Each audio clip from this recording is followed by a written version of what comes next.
I'm not a judge. I'm not into legal verbiage.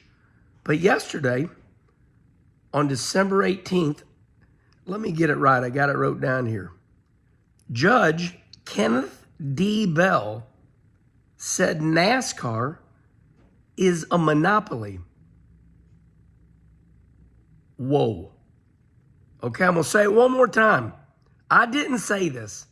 A big-time judge, like a big-time judge, Kenneth D. Bell, he ruled that NASCAR is a monopoly. Now, his ruling is shared everywhere on social media. So I don't want to hear it. I don't want to hear it, okay? That's what he said. So talk to him, not me.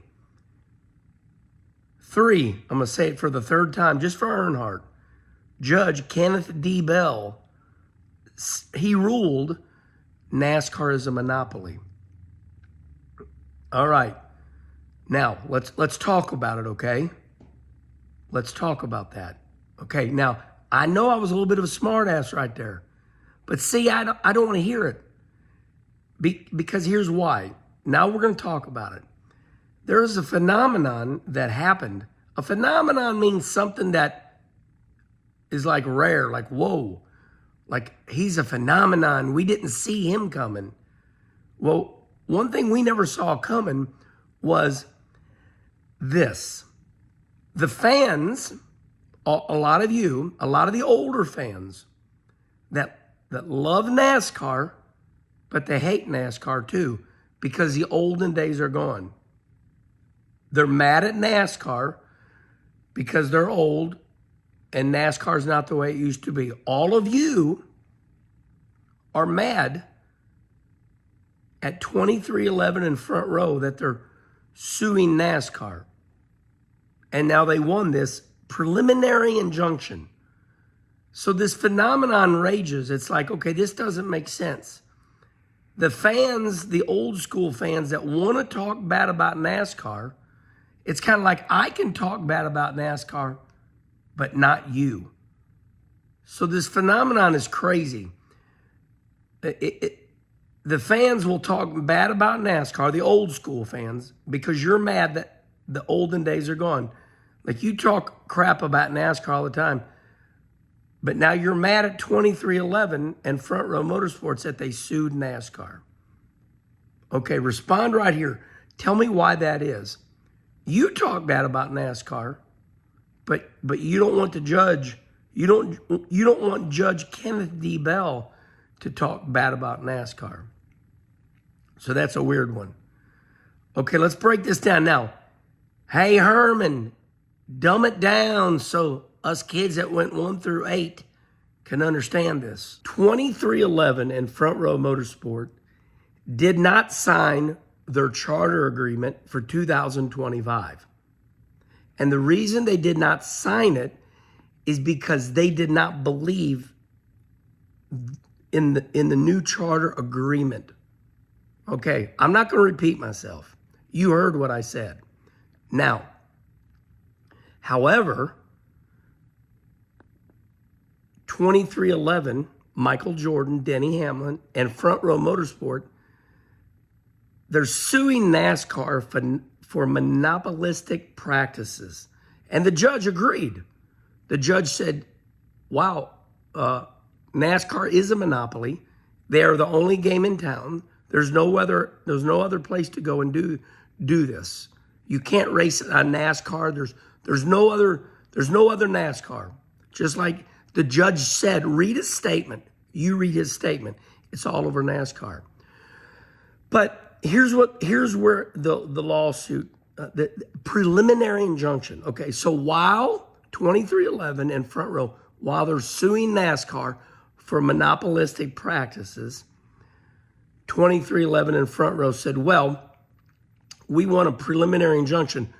We want to race in 2025 as a charter team, but we're not signing this charter agreement because we don't like it. We're not signing this.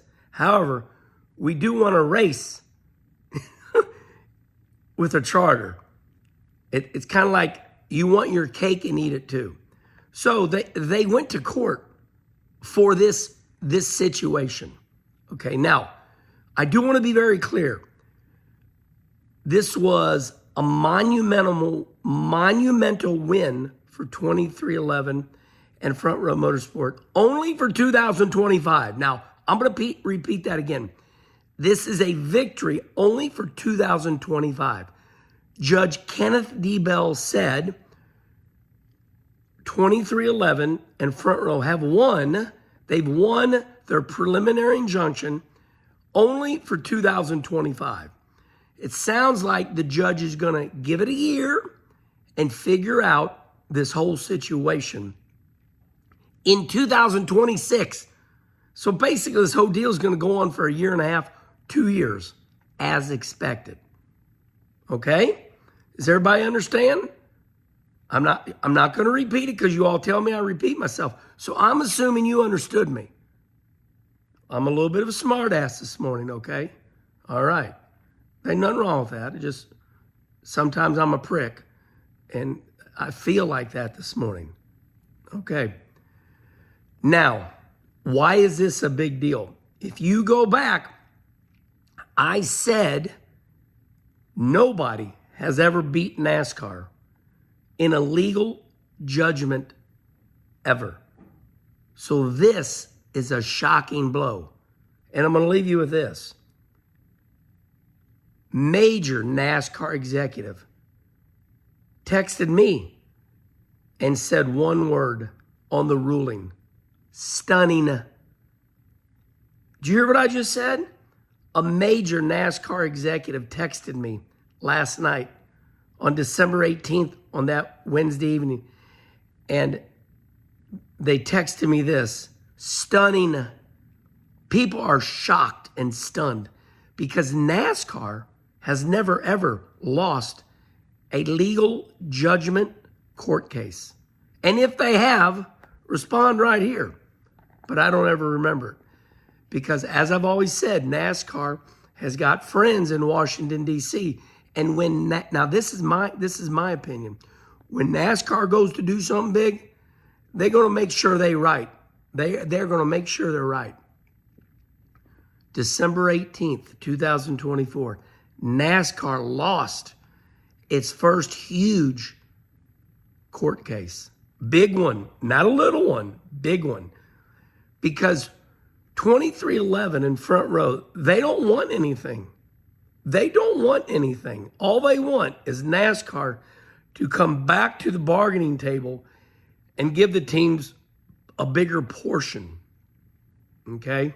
NASCAR saying, we did give you a bigger portion. We spent 2 years on this arguing with you all. We're done. Take it or leave it. And that's what NASCAR said. They said, take this or leave it. So a lot of the old school owners, like a Richard Childress or Rick Hendrick, they got tired and they just signed it. Well, Michael Jordan, being the fighter and gamer he is, one of the greatest basketball players of all time, he said, we're not signing this. And can you believe they won?